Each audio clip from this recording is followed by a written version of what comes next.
everyone, my name is Tyler and welcome to Sector T Studios, now available for commissions if you're in gaming, animation, or just have something really cool that needs music. I am absolutely here for it and I would love to see what you got. And today we're going to be continuing on from my SampleCell video, but don't worry if you haven't seen it yet, we'll go through a quick little recap. In that video, we restored a Quadra 840AV with SampleCell II cards installed. Basically, it was a one-to-one system with what would have been used at Nintendo during the N64 era to create all of those iconic instrument sounds and sound banks. And as I mentioned in that video, I was originally planning on building a SampleCell II PCI rig. And not only are those cards newer and easier to find, but I would have the option of maxing out that system with up to 10 SampleCell cards, 32 megs of RAM, 320 voices, absolutely incredible. And I was really interested in exploring some of the other amazing PCI synth and effects sound cards from the time. So I hatched a scheme to build the ultimate 90s tone generator and effects rig, and now's a good time to introduce those other cards. First up is the Korg Oasys PCI, a monster modular synth and effects card from '99. This will get its own video at some point, but the main thing to know for now is that it's a DSP-based chameleon. Loading a synth patch means loading an entire synth engine. Being based on Korg's development kit for the Z-series synths, it could do almost anything imaginable from the time. Sample-based synthesis, analog modeling, true 4-op FM, physical modeling, and new architectures could be made from Korg's SynthKit software to make it do whatever you wanted within the card's capabilities. Its effects came from the Korg Trinity and were capable of processing either live audio or a bus from one of the synth patches you had loaded up. And it did sadly have an Achilles heel, and only 2,000 were ever made before it was discontinued. At an eye-watering $2,000 in 1999, it promised incredible sounds, but even with 5 of the best DSP chips the decade had to offer, you could only really squeeze a couple different patches out of it simultaneously before you ran out of resources. However, we have a couple tricks that we can use to work around that, specifically in this system.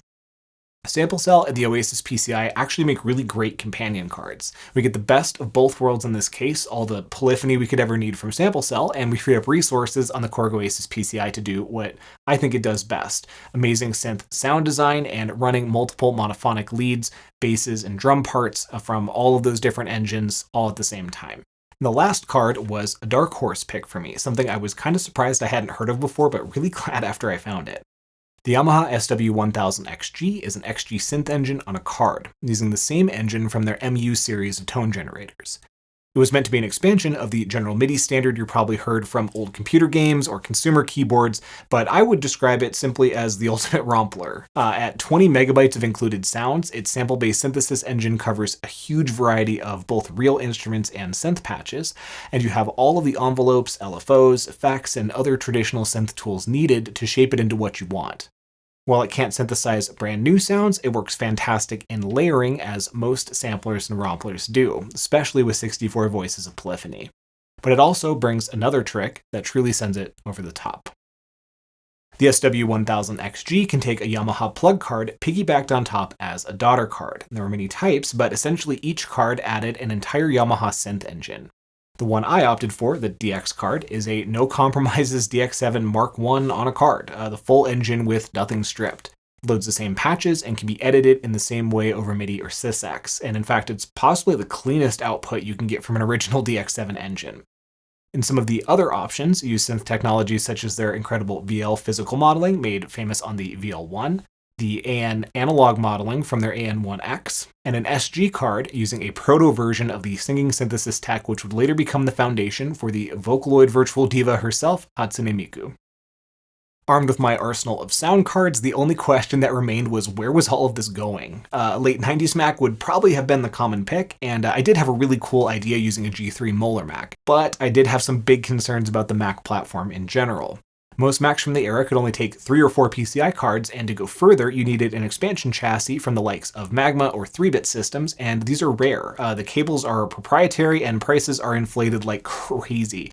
I did pick up a G3 motherboard just in case I needed to go this direction, but I did believe that I had found a better option. In researching these cards, I had found all of them ran on Windows, and specifically they all shared Windows 98 as their only common Windows OS, and I straight up took it as a sign. Windows 98 is my favorite OS, and this sound is still at the start of a good day, sounds like to me.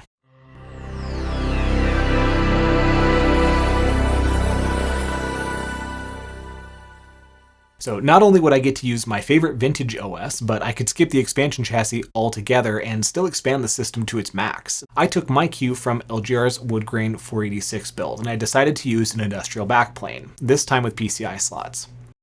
These boards go up to a total of 19 slots and can be driven by a range of single board computers in Pentium 3 and 4 flavors that work really well with Windows 98. I had stars in my eyes as I ordered inexpensive parts and I started my benchtop tests. And of course, it all worked perfectly and I lived happily ever after. Not even a little bit. My entire week was filled with this. There was too much blood to show on camera, but it was absolutely brutal. Basically, it came down to these 3 cards fighting each other in new and inventive ways over IRQs and system resources, and I am very versed in this kind of stuff.